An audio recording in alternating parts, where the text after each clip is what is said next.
Oh. We can stand in the name of the Father, and the Son, and the Holy Ghost. Amen. Hail Mary, full of grace, the Lord is with thee. Blessed art thou among women, and blessed is the fruit of thy womb, Jesus. Holy Mary, Mother of God, pray for us sinners, now and at the hour of our death. Amen.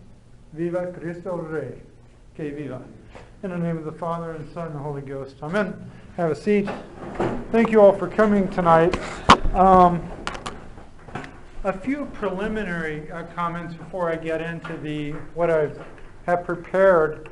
One is that we might end up going a little bit out of logical sequence tonight for the simple reason that I'm not exactly sure how long what I've prepared will take us to go through. So if it goes more quickly than I expected, then maybe if there might very well be time, then maybe I can give a little of the backstory and we can talk a little bit about Freemasonry and why it is so inimical to Christianity and especially to Catholicism. So that's kind of a philosophical background to what we're going to see unfold. But as I say, I might just start with what I have prepared to present, and then depending on how that goes, then we could delve more into that background. Okay? This is basically with a few additional comments by myself here and there. This is basically a translation from a work by Father Jose Maria Iraburu of a great work he has available for free called The Acts of the Apostles of the Americas. And you can find it for free if you are interested. Just let me know and I'll give you a link to that. And this is part 5, section 6 on the Cristiada and the Martyrs of Mexico. Now, a couple of other preliminary remarks before I get into what Father Iraburu has to tell us is, number one, Father Iraburu he's a very good source. He's very solid. He's very sound doctrinally. He's very, really excellent in regard to the spiritual life. But he's not really a traditionalist. He's not very fond of the traditional Mass. He explains why. But in some ways, I would see that in a topic like this, it's almost an advantage for us. And the reason I say that is we know how treatise can be about Masons, Illuminati, secret societies, conspiracies, etc., and we kind of get tarred and feathered as being crackpots sometimes over that. And let's face it, some of us are, right? I mean, there are. I mean, let's be honest about it, right? So this is a good source to say, hey, look, this guy is not a nutcase. He's very solid. But he's a good, solid Catholic as well. And in terms of morals and doctrine, spiritual life, he's excellent. And if you understand Spanish, I'll be happy to refer you to a number of really excellent resources that he has available.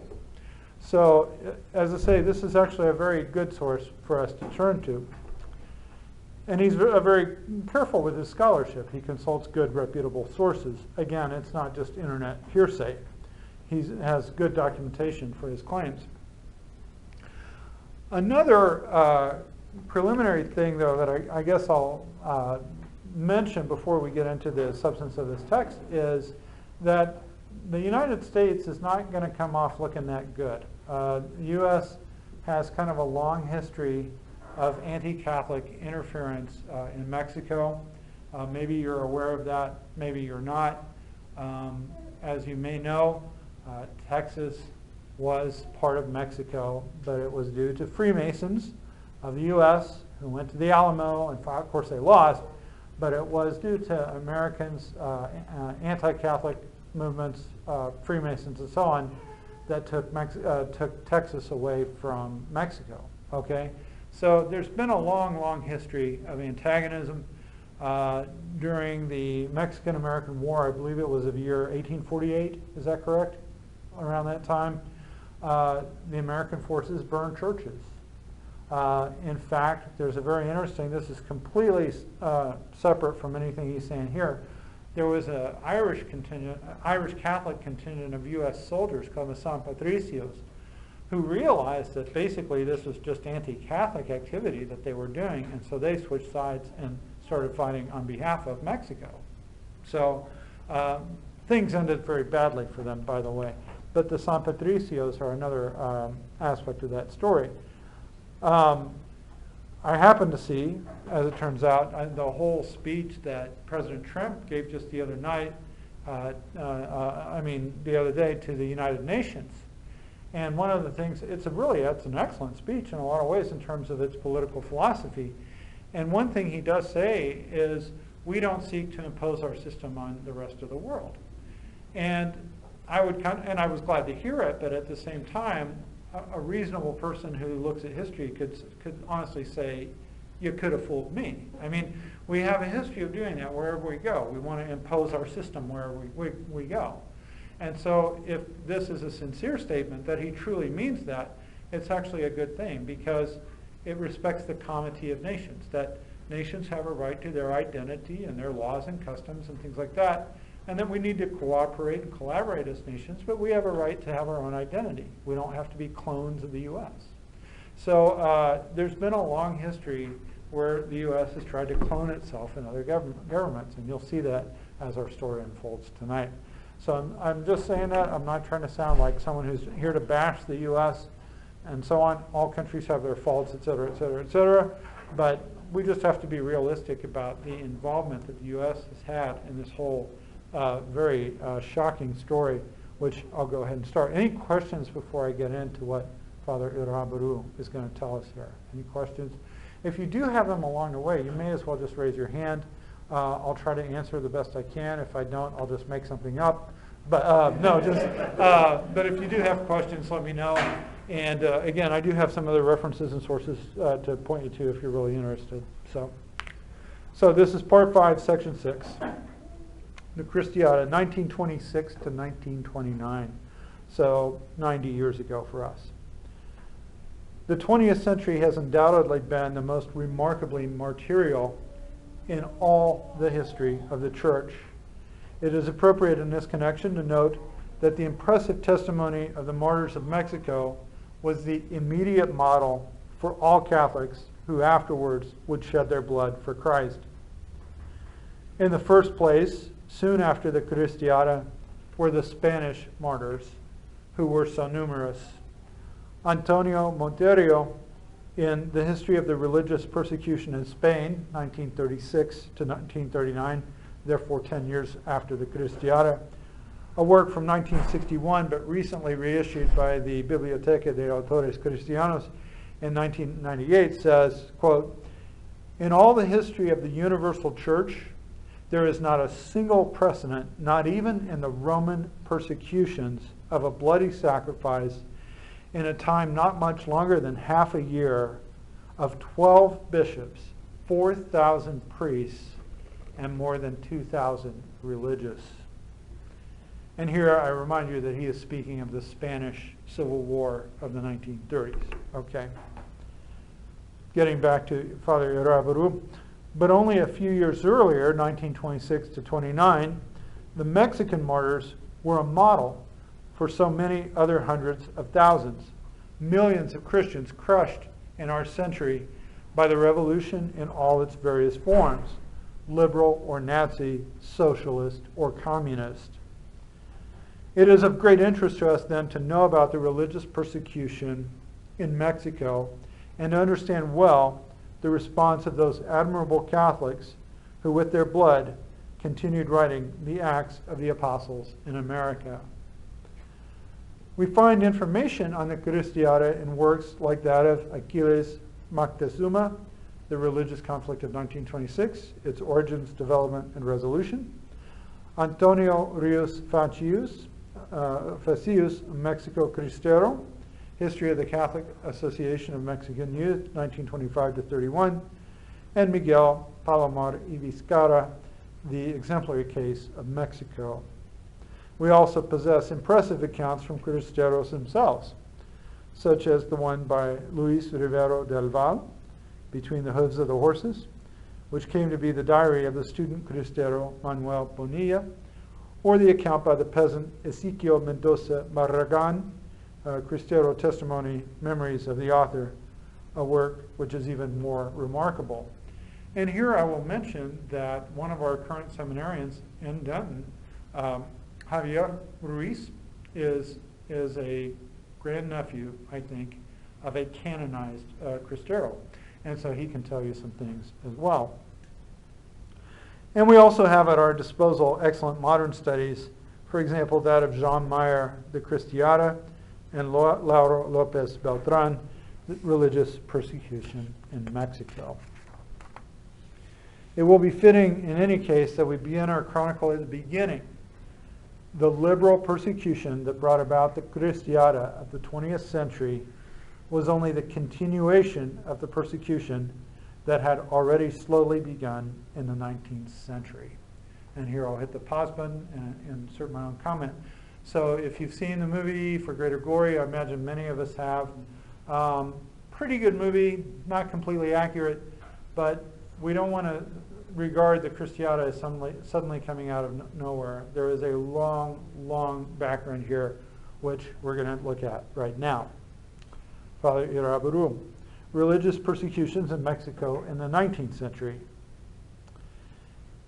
In 1810, with the cry of the priest, Miguel Hidalgo, "Long live Ferdinand VII, and death to the evil government," the process began that culminated in the independence of Mexico. Whereas in 1821, the Plan de Iguala decided the complete independence of Mexico as a constitutional monarchy, still it was offered to Ferdinand VII without success, and it remained at the assignation of the Mexican courts. After the brief government of the Emperor Agustin de Iturbide, 1821 to 24, who was rejected by the Freemasons and shot in Padilla, the Republic was proclaimed in 1824, which went along unsteadily until the middle of the century, and which lost, to the gain of the United States, half of the territory of Mexico in 1848. And again, I remind you that in 1845, Texas was taken away from Mexico, and then as a result of 1848, that's when we got really basically all the rest of the West, okay? California, Utah, all the western part. You could look at a map to be precise, but basically half of the territory of Mexico was taken away because of that war. And I'll even go further to say that Mexicans have not completely lost consciousness of that, even though Americans don't know about it very much. And so some of them see this immigration to the U.S. as just reconquest of what was their land. Now, we can argue about it, but some of them really do. They speak of reconquista because they think it was unfairly taken away from Mexico to begin with. So, just saying. It's good to know history because that way you know why the furniture is where it is in your politics. Back to Father Rabaru. Very soon after independence, already in 1855, the liberal revolution was unleashed with all of its anti-Christian virulence when Benito Juarez came to power. And Juarez, of course, is a city that's right across from El Paso, right? They named that after him, right? A Zapotec Indian from Oaxaca who learned Spanish and how to read and write at the age of 11 with the help of a lay Carmelite, Salanueva, he was thus able to enter the seminary, which, of course, he left. Later, becoming a lawyer and a politician, he imposed, as required by the North American Freemasonic Lodge of New Orleans, the Constitution of 1857 of liberal orientation and the reform laws of 1859, which were openly hostile to the church. And again, I'll press the pause button. 1859 to 1929, that's a period of 70 years. 70 years. And what does that so-called reform law of 1859 look like? Through these, contrary to all natural law, he established the nationalization of ecclesiastical goods, the suppression of religious orders, the secularization of cemeteries, hospitals, and charitable places, and so on. His government also supported a Mexican church, a dangerous attempt to create around a poor priest a schismatic church. All of these outrages provoked a public Catholic outcry, similar, as Jean Dumont says, to what would later be produced in our century. Quoting Dumont, in fact, the Cristiada of 1826 to 31 had a very similar precedent in the years 1858 to 61. Even then, Mexican Catholicism sustained a battle of 3 years against the godlessness of the epoch, the secularists of the Reform, who were also Jacobins, who wanted to impose freedom for all religious worship except Catholic, submitted to the strict control of the state, putting up for sale the material goods of the church, the prohibition of religious vows, the suppression of the Society of Jesus, and along with that their schools, the requirement of all those employed by the state to favor these means, the deportation and imprisonment of bishops and priests who protested. And that's from Jean Dumont, talking about 1858 to 61. Question? Now, was his animosity towards the church mostly Freemasonry, or was it because he saw it as permanent thing?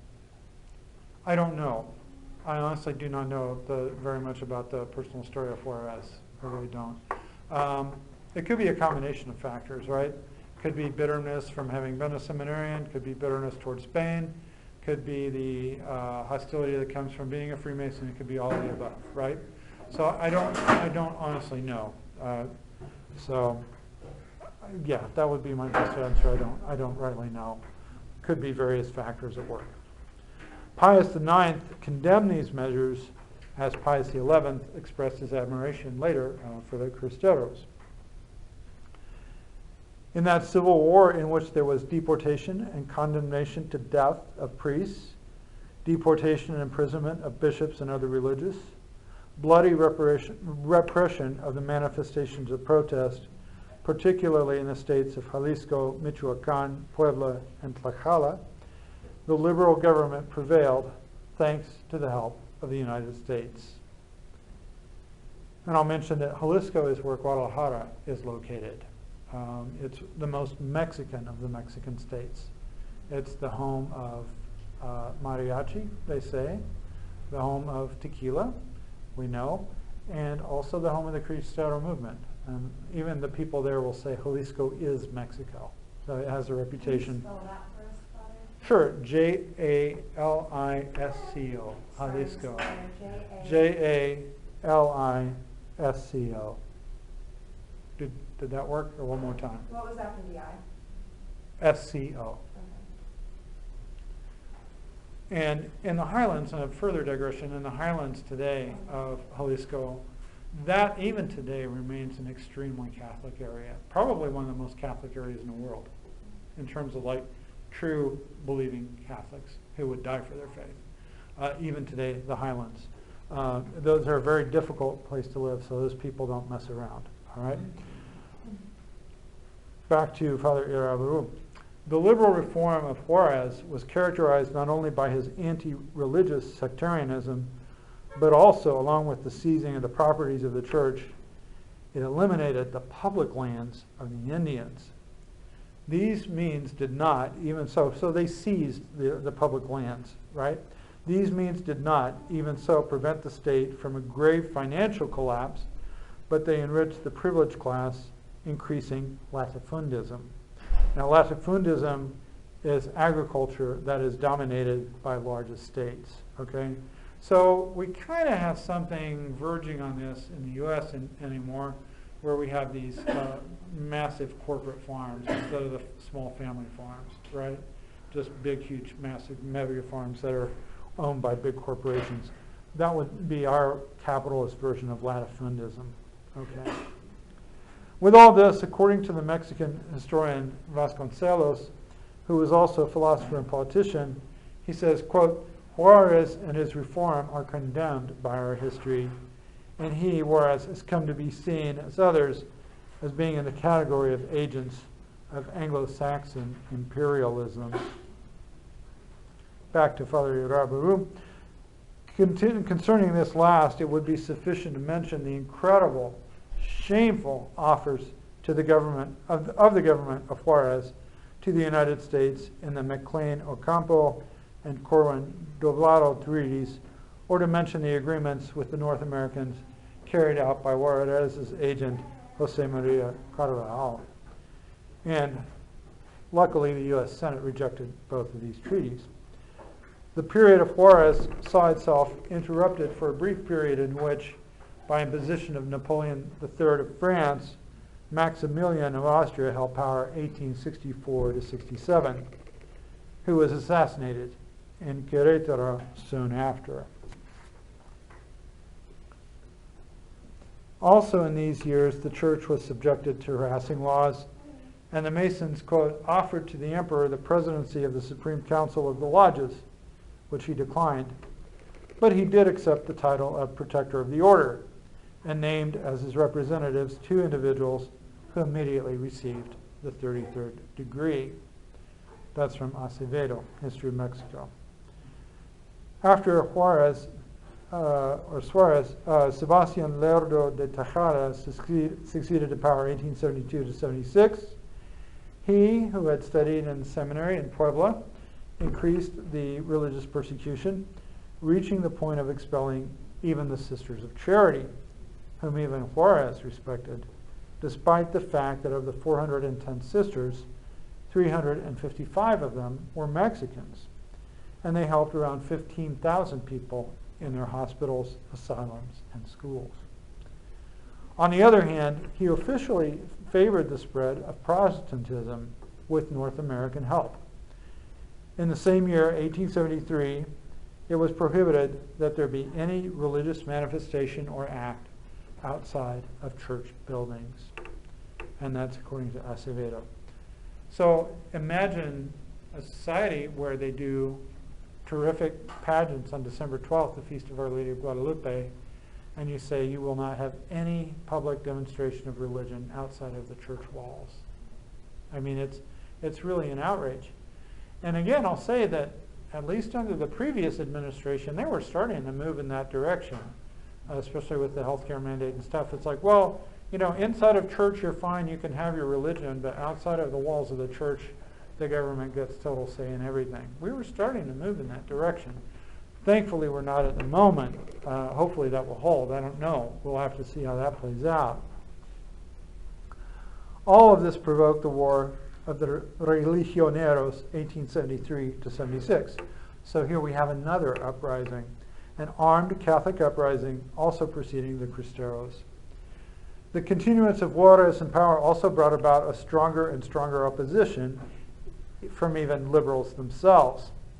The General Porfirio Diaz, who was, like Juarez, from Oaxaca and a former seminarian, advocating as supreme law the non-re-election of the President of the Republic, unleashed a revolution that carried him to the government of Mexico for about 30 years. He was re-elected 8 times in a farce of elections from 1877 to 1910, claiming all the while that he did not favor re-election of presidents, okay? Yeah. What is the issue with these ex-seminarians? Yeah, no kidding. Sinister. No kidding. I think Stalin was too, wasn't he? Was Stalin? I think Joseph Stalin was as well. Of the Orthodox Church, yeah. In this long time, he exercised a dictatorship of so-called order and progress that was very favorable to foreign investors in petroleum and railways, especially to the North Americans, surprise, surprise, and to the most privileged domestic levels. Also during his time, latifundism increased, and very grave social injustices were committed. Still in all, the liberalism of Porfirio Diaz was more tolerant towards the church, although he left 20 persecutional laws of the reform in place. He normally did not enforce them. But he maintained in his government, especially in elementary, high school, and university education, the spirit of anti-religious secularism.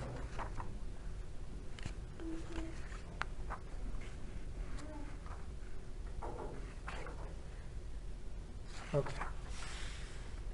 The persecutions of Carranza and Obregón, 1960 to 1920 and 20 to 24. So in other words, Porfirio Diaz has taken us up to about 1910. Okay, so we're getting not too far from the Cristiada itself. The final years of the rule of Porfirio Diaz and following, in the midst of continuous interference from the United States, record innumerable conspiracies and uprisings, indigenous movements of agrarian claims to reacquire their seized lands, and wars marked by cruel atrocities. The liberal revolution, which persecuted Catholics so severely, went along devouring its own children one after the other. And so again, I'll insert that that's actually fairly typical. I mean, you look at the French Revolution itself, the guillotine was as good for their own people as it was for their enemies, and they just started chopping everybody's heads off. So that's actually fairly typical that will happen. We also saw that with communism, right? Where among themselves they managed to slay each other. They always develop it young. They do, and so Castro had Che Guevara killed, and who was it? Lenin had Leon Bronstein, also known as Leon Trotsky, killed in Mexico. Yeah, exactly. So I mean, it's not out of it's typical, right? That they end up turning their weapons on themselves.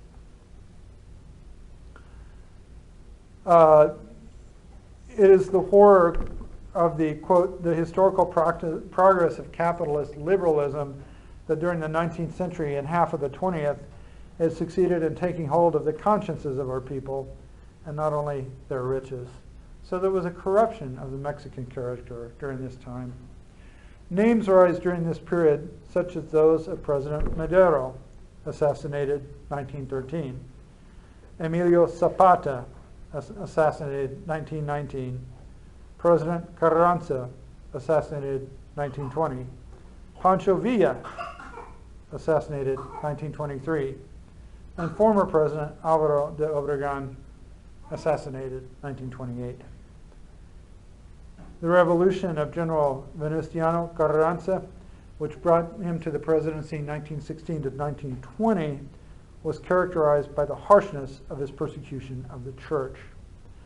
On the road to power, his troops multiplied the burning of churches, thefts and desecrations, outrages against priests and religious. And even today, Carrancear, from his name, Carranza, means to steal. And a carrancista is someone who commits outrages, a hooligan. And once he was in power, when his military chiefs remained as governors of the liberal states, they dictated against the church tyrannical and absurd laws. That there could not be Mass except on Sundays, and that under certain conditions. That Masses of the dead could not be celebrated. That baptismal water could not be kept in baptismal fonts, but that baptism must be given with water that flows from faucets. That the sacrament of penance be administered only to the dying, and even then, quote, in an audible voice and in the presence of a government official. And this, as I say, this is from Carranza. This is 10 years before the Cristiada, okay? So again, it's just the latest in a series of persecutions here. Many, many persecutions of the church in Mexico. The anti-Christian outlook of the state crystallized finally in the Constitution of 1917, certainly one of the worst years in human history, drafted in Querétaro by a constitutional congress formed exclusively of Carrancistas. In fact, that grotesque constitution of the modern liberal state, adding to the persecutions already begun by Juarez and the laws of reform, established obligatory secular education, prohibited religious vows and the establishment of religious orders, along with any act of worship outside the walls of a church or of particular homes. Not only did it perpetuate the confiscation of church properties, but it also prohibited the existence of schools inspired by religion, convents, seminaries, chanceries, and rectories.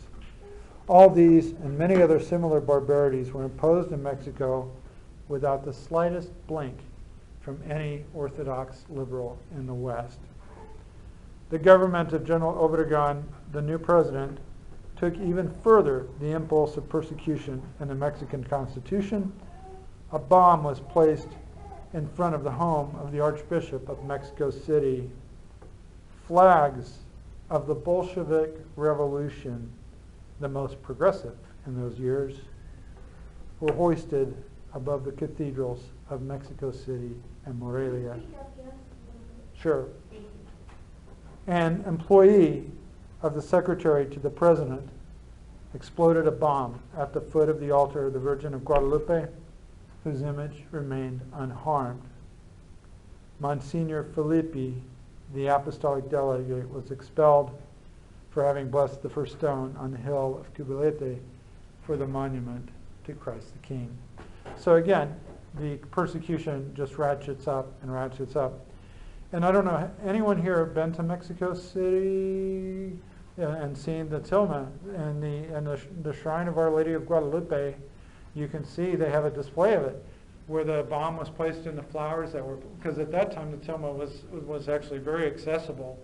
And so this anarchist Mason government official placed a bomb and some flowers that then went off, and you can see the altar cross completely disfigured. I have a picture of it somewhere on my phone, but the image was completely unharmed. So there are many, many miracles of the Tilma of Guadalupe, by the way, not just when it was first formed, but they still have that on display, so you can see the wreckage even now. So after the presidency of Juarez, which is 1855 to 72, Mexico was almost always governed, as we have seen, by generals. General Porfirio Diaz, 1877 to 1910, General Huerta, 1913 to 14, General Carranza, 1916 to 20, General Obregon, 1920 to 24, and now, in a form even more brutal, Mexico was to be governed by the General Plutarco Elias Calles, 1924 to 1929. And that is as far as I prepared, because Calles is the supervillain of all of this, and we will talk about him next time. That's when the Cristiada really takes place. So next time we can talk about him. Okay? All right, let me check and see where we are on time. 7:05. We go to 7:30, correct, or so, thereabouts? I'll try to get more ready. It was just an extremely swamped week for me, so I didn't get as far in this translation. But next time, at least I know probably how much we'll be able to cover. So next time we'll get into the real Cristiada under Calles, all the persecution, and the Cristiada under Calles. So at this point, I'll take your questions. Yeah, question? I was going to say, I don't know if we have any, but that book, Mexican Martyrdom, Okay. is awesome as far as putting things into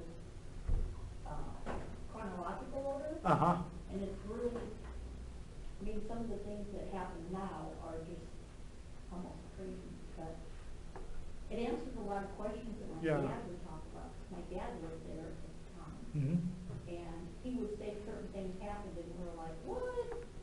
But then when I read the book, you know, there was like smallpox epidemics and things like Oh, that. And anyway, but A lot of Mexicans don't even know about the Cristiada because it has been just kept out of the history books, routinely left out, so it's not really mentioned. In fact, one of the actors of the For Greater Glory, Eduardo Verástegui, do you know him? Recognize the name? He said he didn't even, he's from Mexico, but he didn't know anything about it until he started working on the movie. So yeah, a lot of just suppressed history there. Yeah. Is that because of the government? We'll get to that. I think that Father Irabaru does talk about why that situation came about. Yep. So we'll get to that eventually. So, any other questions, or should I tell you a little bit what I can remember off the top of my head about the philosophical background here, the danger of Freemasonry? So I haven't really prepared this, and therefore, if I am inaccurate in my details, my apologies. I believe that I will be substantially correct in everything I tell you. So I may get a few of the details wrong. If it really, really matters, let me know, and I can either do some digging or have you do some digging, and we can iron out those details or whatever. But Freemasonry, as we know it, really comes about in spite of what they claim of being very ancient, blah, blah, blah, blah, blah. They have a mythology around themselves. It really tracks back to 1717. So for some reason, in history, these years that end in 17 have just been doozies. They have. They have, over and over again. 1917 was horrible. This has not been the most fantastic year either. But I mean, 1717, the first lodge was formed, the modern day lodge was formed in England. Okay, so the origin of European, really of worldwide Freemasonry was England. okay, in 1717. And initially, to give the devil his due, initially it had at least some semblance of respectability. It was going to be a club for men, and they were going to basically leave politics and religion out of it, right? So like, we'll make a gentleman's agreement not to involve ourselves in these matters, but we'll just come together as virtuous men to pursue civic virtue and civic goals and things like that. So in the very, very beginnings, early-ish on, it had at least some semblance of respectability, and that's probably one reason that it was able to proliferate fairly quickly. But one place it went to, I don't know when, but not very long after that, was Paris. And then you have the Grand Orient Lodge. And that is, if you want to talk about evil twin brother, you've got it there in spades. Grand Orient Freemasonry from Paris has been kind of the center point from which has emanated all this extremely virulent anti-Catholic activity. Violent, abusive, slanderous, you name it. It's just been absolute mortal enemy of Catholicism. And so that is why the popes then pretty quickly realized the sinister nature of this beast and started condemning it. And so if you want a really, really very good and thorough account of this, about the history of Freemasonry and why it's bad and all this stuff, I mean, really an excellent presentation all around.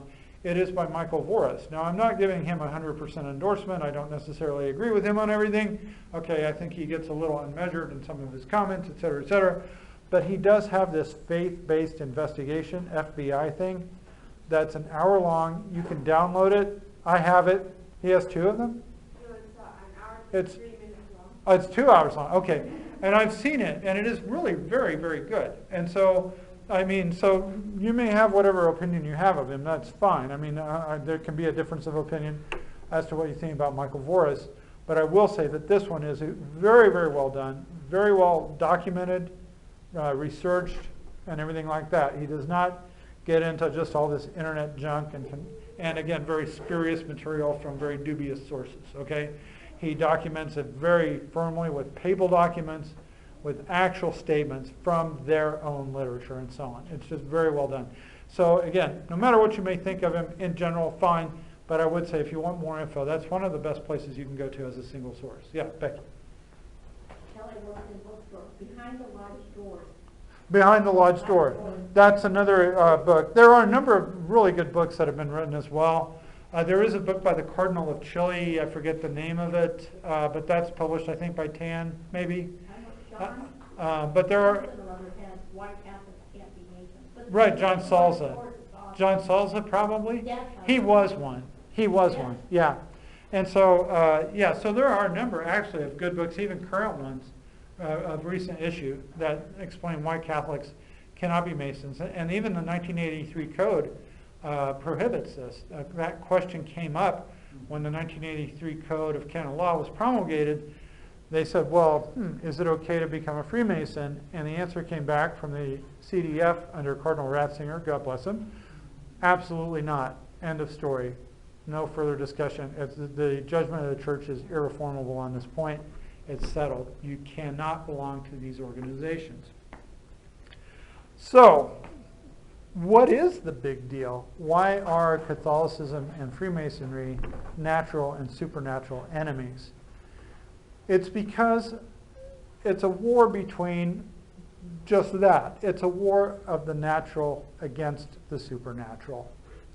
And as Donoso Cortez, by the way, I have an announcement, or my pastor's message is about him. As Donoso Cortez says, the supernatural is above the natural.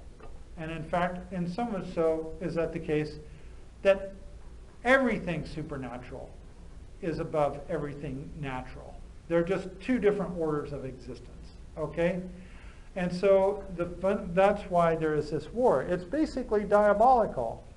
It's satanic because Satan wants to be equal to God, right? And yet he himself knows that he is not and never will be and never can be, because nothing created can be God, right? We can be God-like. We can participate in his nature, but we cannot be him, right? Because God is eternal, supernatural, the creator of all things visible and invisible. And you and I are very visible, right? As well as having invisible souls.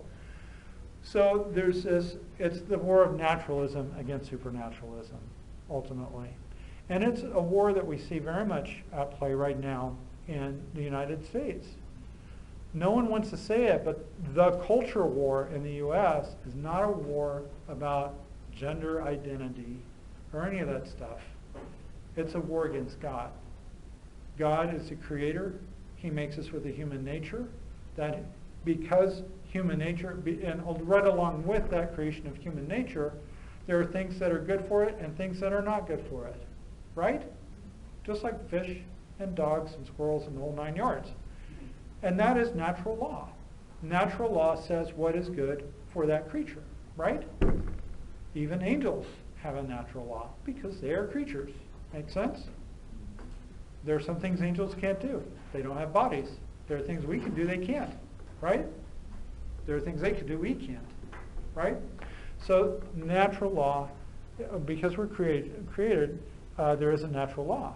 But this natural law comes from our Creator. It comes from God. He is the one who designed us and created us.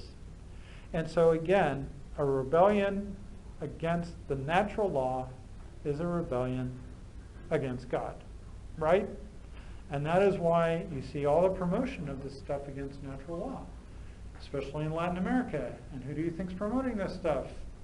Freemasons. Because it's a way to undermine belief in God. It's a way to undermine the public authority of the church, to humiliate the church, and to impose evil. I mean, it's all tied together, bundled together there. Does that make sense? So, I think that's actually, I think that's actually kind of it in a nutshell. I mean, if I have not been clear enough, or you still have lingering questions here, or whatever, there's envy also of the church. The secularists always hate the church because they envy the church as well, just as Satan envies God, right? So I think that's part of it too, behind the violence and hatred and suppression and everything else. They know they can't be equal, so they want to destroy. I mean, logically that fits hand in glove. So, but if I can help explain anything further, let me know. Or questions? Yeah. I was just going to say, but you kind of elaborated on it. It is a mimicry of almost like the Freemasons are representative of Satan, and the church representative of God, like just the mimicry of trying to suppress it. But you are already. Mm-hmm.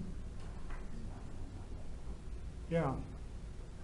Oh, and so, by the way, she used a very appropriate word there, mimicry, because that's another thing too, and I don't know the details, thankfully, I don't want to, but lodges are very secretive, but then they do all these rituals, and a lot of these rituals are basically, from what I'm told, are basically like blasphemous knockoffs of church rituals, because again, it's a way of mocking them and despising them. So yeah, that's another reason, even in spite of even if we were back to the good old Freemasons of 1717, the very fact that they have these blasphemous rituals would be reason enough no Catholic could ever be associated with these organizations.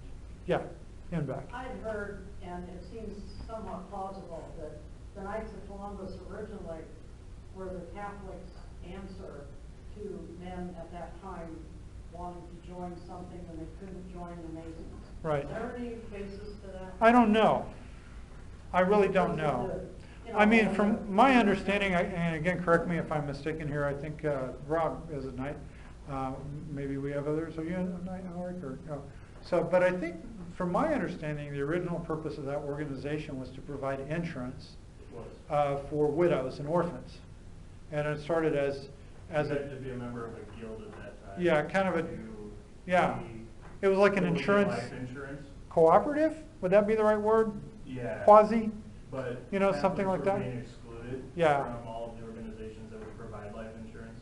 Right. So that's basically why the Knights of Columbus was founded, was to provide Catholics with life insurance. Right. And you also had, my history teacher in high school told me that back in the day, you would see signs in the window that said NINA. Does anyone know what that means? No Irish need apply. They were just, if you were Irish, they were not going to hire you. So yeah, there was very explicit discrimination. Oh yeah. So I don't really know the answer to your question, to be honest with you. But yeah. I know in that book, how much Dorothy speaks deeply about the Supreme Court and the justices on the Supreme Court who were Masons. And I forgot what president actually, without confirmation, put in somebody who was a Freemason. So I mean, that's been their role now for 50 years, is to undermine our country. Yeah. Well, and you do remind me as well, I mean, I don't know how it reminded me, but there is one other point, not only about them, but about any secret society at all. Any secret society, whether it's a street gang, because they do the same sort of things. They have initiation procedures, they're secretive, they have code language, they have grips, hand signals, whatever, I don't do them. You know what I mean? Grips, the Masons do grips, but they have hand signals and things like this. They have code language and all that. One intrinsic problem with secret societies of any kind whatsoever is that they create a disordered sense of loyalty, right? And priorities. God first, yes, amen? Your family next, yes? Then your friends, yes? Then your city and your county and your state, and somewhere your country, right? No, we should be patriotic. We should love our country. And if our country is in a state of emergency and needs military, then we should serve our country. Okay, I'm not trying to sound anti-patriotic here. But I'm saying that there is a natural order. It's called the order of charity, if you want to look it up. The order of charity. That's a topic you can look up. St. Thomas talks about it. It's basically as I've told you. But I mean, there is a proper order of charity, which means there's also a proper order of loyalty. Yes? And again, when you join a secret club of any kind, that's going to take on a life of its own. And, you know, I've never been married, obviously, but I think those of you who are married realize how dangerous it is for a marriage if the spouses keep secrets from each other, right? Now, some things you happen not to say to each other, okay, right? And there is some discretion there. I'm not saying you tell each other everything, but this secrecy is the problem. Where like, oh, I can't even tell my wife about that. Well, it's like, well, if I can't even tell my wife about that, then what? Something's wrong. I can't tell my confessor about that? Really wrong. Really, really wrong. Does that make sense? Yeah. I was going to go kind of, you said that the birth of it happened primarily in England. Right. But do you think that the Masons ever, like, in kind of, like, when it said that this whole secrecy also, I guess what I want to know is, do you think that the Masons ever thought that they would create the beast that they wanted, or do you think that was their intention, or do you think that beast, the beast of like the Cristeras, the Spanish martyrs, like some could even argue the Bolshevik Revolution. Oh, there's no question about it. No, the French Revolution was done by Masons. And they take credit for it, expressly. They do. No, they're proud of it. And they take credit for it. They did intend for that beast to arise. You know, ab initio, yeah, ab initio, I don't know. I really don't know. Because, I mean, I don't know if we even have any way to, we're probably in a state of invincible ignorance. Okay. But certainly, let's face it, you create the conditions for that to happen when you have a group that is intrinsically secret and compels secrecy, punishes those who violate it, whether through ostracism or worse, but moreover has this very elaborate system of degrees, right? So the very people who went around claiming liberty, equality, and fraternity, right, are the ones who have this very mysterious system of degrees and hierarchy. It's a total hypocrisy here. It's total hypocrisy. What? Don't the Knights have some of those things similar? I think they have degrees to what, 4th degree? Is that correct? There are 4 degrees. So what's it like being a 33rd degree knight? No, just kidding. Sorry. No, but I couldn't tell you. Yeah, exactly. There you go. No, but I mean they do. They do have degrees as well. You have degrees, but you're considered a full member of the 3rd degree. I mean, obviously, I'm not against gradations in say, right? Even we have them. We have acolytes, we have thurfers, we have MCs. I mean, there is the military has them. I'm not against But those. it's not secret. It's Yeah, exactly. It is Right, exactly, exactly. Yeah. So, Well, the Knights don't go around but, claiming- oh, if, the only thing I would ask is if you could go ahead and raise your hand, so then that way we won't overlap each other and we can hear. Yeah, go ahead. Did you, Tanya? Yeah. Did you have some? Yeah. I didn't know that the Masons were behind the Contra-Revolution, but I know when the mission fathers were here, they talked a lot about the French monarchy being very much under Pope, very Christocentric.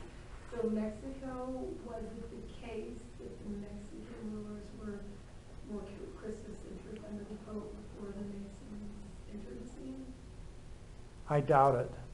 And the reason I say that is I was looking at some of the earlier, scanning through some of the earlier parts in Father Irabaru's book, and it's basically the whole time there's been this antagonism on the part of the government towards the church.